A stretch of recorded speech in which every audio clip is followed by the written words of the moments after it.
मुळामध्ये एक समजून घ्या की अहवाल किंवा ॲफिडेव्हिट हा 17 जूनला केलेला आहे. 17 जूनला तो आज तुमच्या नजरेसमोर आलेला आहे. आणि जो ॲफिडेव्हिट सरकारच्या वतीने एसआयटीच्या वतीने कोर्टामध्ये गेलेला आहे त्याबद्दल नेमकं कोर्टाने काल काय ऑब्झर्वेशन दिले त्याबद्दल थोडी तुम्ही माहिती घ्यावी. तुमचे कोर्टचे बीटचे रिपोर्टर असतात त्यांच्याकडून थोडी माहिती आपण लोकांनी घ्यावी. शेवटी हा विषय फक्त नितेश राणे पुरता नाही, दिशा सालियांच्या स्वतःच्या वडिलांनी पण आरोप केलेला आहे. आणि जो ॲफिडेव्हिट काल जो दाखल झाला 17 जूनला त्याच्या विरोधात तिच्या वडिलांनी पण एक दुसरा ॲफिडेव्हिट केलेला आहे त्याला चॅलेंज करण्याचा. म्हणून हा कोर्टात मध्ये चालू असलेला मॅटर आहे. कोर्टामध्ये त्याबद्दल किती भाष्य करू शकतो याच्याबद्दल प्रश्नचिन्ह आहे.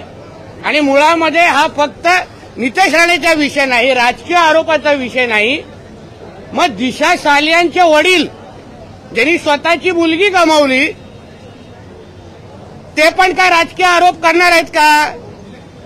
ते पण कोणाचं नाव मुद्दामून घेणार आहेत का? ते स्वतःच्या त्यांनी जे ॲफिडेव्हिट जे त्यांनी कोर्टामध्ये केलं त्याच्यामध्ये त्यांनी आदित्य ठाकरे, डिनो मोरिया सगळ्यांची नावं दिशा सालियांच्या वडिलांनी घेतलेली आहे. एक लक्षात घ्या. आणि म्हणून मी एवढंच सांगेन की पिक्चर अभी बाकी आहे, पूर्ण पिक्चर अजून संपलेला नाही. 16 तारीख दिलेली आहे. पुढच्या तारखेनुसार त्या तारखेवर काय होतं ह्या दिशा सालियांच्या केस संदर्भात आपण बघू, काय हरकत नाही. राज्य सरकार आणि आत्ताचे पोलीस आत्ताच्या त्यांना शेवटी काय जे नजरेसमोर दिसलं असेल तेव्हा त्यांनी योग्य पद्धतीने अहवाल दिला. तुम्हाला आठवत असेल जेव्हा एसआयटी गठीत झाली त्यानंतरच मी एक पत्र पण दिलेलं की त्याच्यातला एक जो अधिकारी आहे तो त्या सगळ्या विषयामध्ये साथीदार आहे दिशा सालियन केसमध्ये, तिच्या मर्डरमध्ये, तर त्याला बदलण्यात यावं असंही पत्र मी दिलेलं. आणि म्हणून जो काय ॲफिडेव्हिट दिलेलं आहे ते कोर्टामध्ये सादर केलेलं आहे. माननीय कोर्ट त्याबद्दल निर्णय घेईल. दिशा सालियांचे वडील याबद्दल त्यांनी ॲफिडेव्हिट काउंटर ॲफिडेव्हिट दिलेला आहे. त्या सगळ्या बाबतीमध्ये 16 तारखेला काय होतं हे पाहू. म्हणून जसं मी बोललो पिक्चर अभी बाकी आहे. दुसरं पण एक विषय समजून घ्या की कोर्टामध्ये आदित्य ठाकरेंनी दिलेले प्रतिज्ञापत्र जे आहे त्याच्यामध्ये त्यांनी मी आमदार आहे म्हणजे तो स्वतः आमदार आहेत हे त्यांनी लपवलेलं आहे. मी समाजसेवक आणि उद्योजक आहे असं त्यांनी कोर्टाला खोटी माहिती दिलेली आहे. त्याच्या विरोधात पण एक याचिका झालेली आहे. म्हणजे कोर्टाला खोटं बोलणारे तुमच्या इथे येऊन किती खरं बोलत असतील हे आता येणाऱ्या दिवसामध्ये कळेल ना. म्हणून उगाच तुम्ही अर्धवट माहितीच्या आधारे आपल्याला सगळ्यांना विनंती करतो, आपण सगळे सुज्ञ पत्रकार आहात, अर्ध्या माहितीच्या आधारे पुरा दिवस आज मी जरा कोर्टाच्या माझ्या वैयक्तिक कोर्टाच्या कामामध्ये व्यस्त होतो. तुम्हाला व्यवस्थित पूर्ण तुमच्या बातम्या दिवसभर 7 तास बघून आलेलो आहे. आपल्याला विनंती आहे घाई गडबड करू नका. कोर्टामध्ये हा विषय चालू आहे. एका मुलीने आपलं आयुष्य गमावलेलं आहे, एका वडिलांनी त्यांची मुलगी गमावलेली आहे. आणि म्हणून आपण माननीय कोर्टामध्ये जो चाललेला जो केस आहे त्याबद्दल आपण थांबाव. एक बार ये मराठी खत्म कर देते हैं उसके बाद कर लेंगे.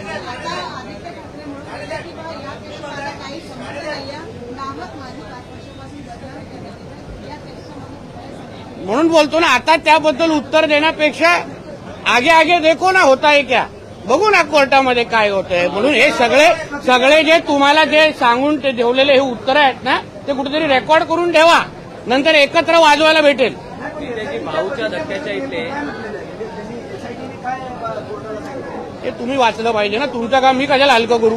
भाऊच्या धक्क्या इथले जे कोळी बांधव आहेत ते मत्स्य व्यवसाय करतात त्यांना नोटीस आलेल्या आहेत आणि त्यांचं त्याबद्दल मी आताच माहिती गेलेली आहे. जो राज्य सरकार आणि केंद्र सरकार काही वर्षापासून तो सुरू असलेला वाद आहे. काही थकबाकी बाकी आहे त्यासाठी केंद्र सरकारच्या संबंधित खात्यांनी नोटिसेस पाठवलेल्या आहेत.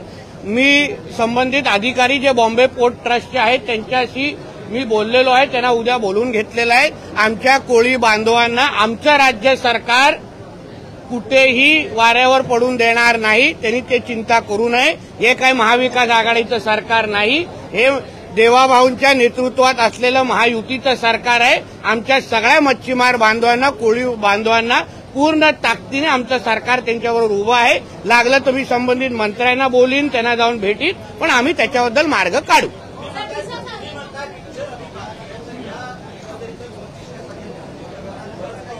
हो, नक्की बाकी आहे. त्याचा तो अर्थ होतो, कारण का अजून पण वडिलांनी जे काही प्रतिज्ञापत्र कोर्टात केलेलं आहे, जी केस कोर्टात चालवली आहेत, जे आरोप कोर्टात झालेले आहेत, जिथे आदित्य ठाकरेंनी खोटी प्रतिज्ञापत्र दिलेलं आहे, जेणेकरून ती केस आमदार खासदारांच्या कोर्टामध्ये चालू नये. या सगळे विषय आता येणाऱ्या दिवसामध्ये येतील ना.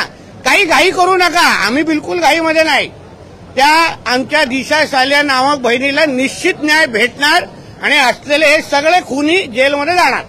राणीसाहेब, मीरा रोडमध्ये अमराठी, हाँ बोला. मीरा रोडमध्ये व्यापाऱ्यांनी, मैं इनके बाद आपके हिंदी के बाद आता हूँ. मीरा रोडमध्ये व्यापाऱ्यांनी बंद केलेलं आहे. अमराठी वाद तिथे निर्माण झालेला आहे आणि जे अमराठी आहेत ते भाजपचे कार्यकर्ते असं सांगितलं जातं. मनसेने देखील एक बंद पुकारले. त्यांनी तसं म्हटलं की असं आहे की आता पण सकाळी त्या दिवशी मीरा रोडला एका हिंदूला मारलं. नंतर आता पण मी कुठला तरी ते माजी खासदार राजन विचारेंचा एक व्हिडिओ पाहिलं, तिथे पण एका हिंदूला मारलेला आहे. एवढा ढोंगणात ताकद आहे ना. जाऊन मोहम्मद अली रोड आणि नल बाजार, भेंडी बाजारमध्ये एका कोणाला तरी दाढी आणि गोल टोपीवाल्याला कानफडीत फडवा ना. ढोंगणात ताकद आहे ना तुमच्या. ते काय मराठी, शुद्ध मराठी बोलतात की काय? त्यांच्या थोबाड्यातून कधी आम्ही मराठी ऐकलं नाही. अल्लाह अकबर सोडून मग तिथे काय नाही त्यांचे थोबाड फोडायची हिंमत करत. तिथे काय नाही एका फेरीवाल्याला पकडत. आमच्या कुठल्याही हिंदूला अशा पद्धतीने कोण मारत असेल तर आमचं सरकार नक्की कारवाई करणार.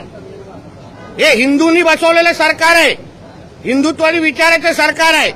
म्हणून असे कोण काय करत असतील त्यांना मी गाडी देतो, जा ना आता नळ बाजारला जाऊन उभा राहा. तो काय तिकडले असलेले फेरीवाले जे मटण विक्रेत ते काय मराठीमध्ये बोलतात. तिथे आपली हिंमत दाखवायची नाही. सगळी छाती ताण करून की आमच्या घरी हिंदूंना दाखवायची. तिथे सांग मराठी में बोलो, मग कुठून आजान काढतील दिसेल. मग हिंमत दाखवायची, आम्ही तिथे बोलण्याची हिंमत ठेवतो.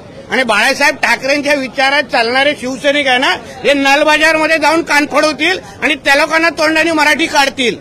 गरीब हिंदूंना मारणार नाही.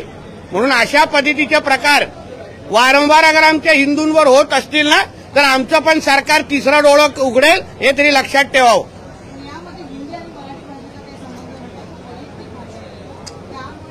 ते तुम्ही मीडियावाल्यांनी जे दाखवलं त्याच्यावर आम्ही बोलतो. मग मीडियावाल्यांनी सांगायचं त्यांना वैयक्तिक भांडण होतं.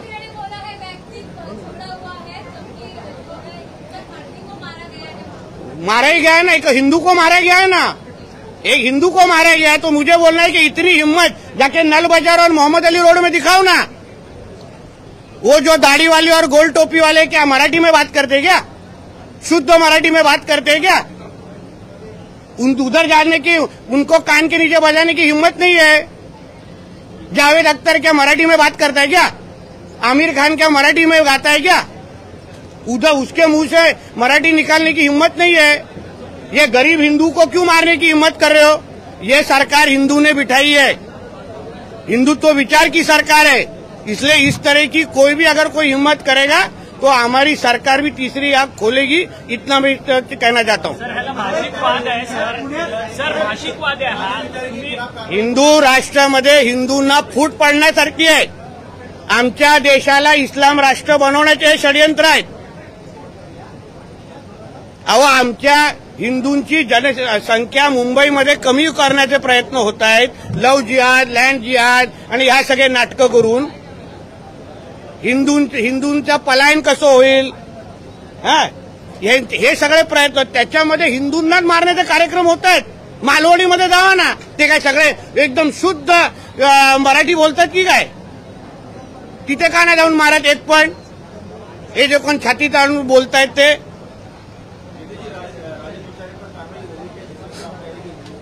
सब जो हिंदू के ऊपर हाथ उठाएगा उसके ऊपर कारवाई होगी. वैयक्तिक वादाचा कुठला विषय असेल त्यावर आपण बोलू शकत, किसका पर्सनल इश्यू होएगा उसके ऊपर बोल नहीं सकता, मगर अगर इस तरीके से कोई दादागिरी हिंदू के ऊपर कोई करेगा तो हमारी सरकार कार्रवाई करेगी।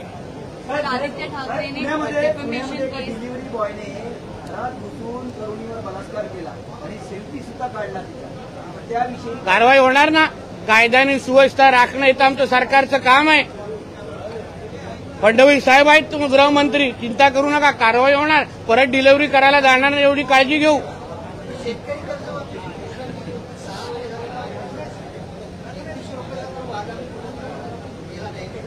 ₹2100 कुठला वादा पूर्ण केला?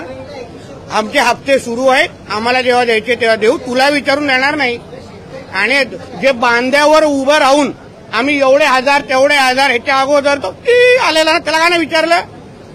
त्याच्यात वडील मुख्यमंत्री होता ना, का नाही विचारलं? बांध्यावर जाऊन तुझ्या वडिलांनी सांगितलं काय एवढे एवढे हजार देऊ, आता काय झालं?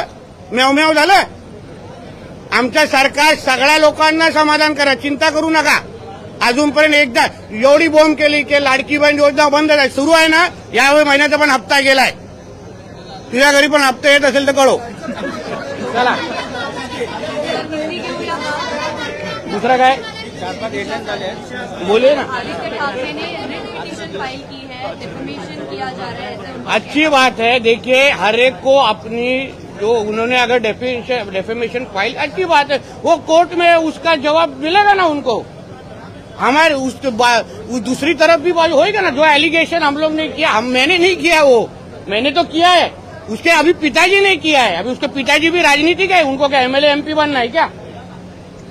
तो आखिर उसके एक लड़की के पिताजी ने को अगर लगता रहेगा कि उसके लड़की का खून और बलात्कार आदित्य ठाकरे और रीनो मौर्य ने किया है, तो उसका कॉग्निजेंस कोर्ट लेगा और सही से जजमेंट दे देगा, तो करने दीजिए डेफेमेशन केस, कुछ प्रॉब्लम नहीं है। एसआईटी टीम है, उसने भी जो रिपोर्ट दिया था, कुठलाही खुनीला विचारा कि तू खून केला इसका, किसी भी खूनी को पूछो कि तुमने खून किया, वो हाँ बोलेगा?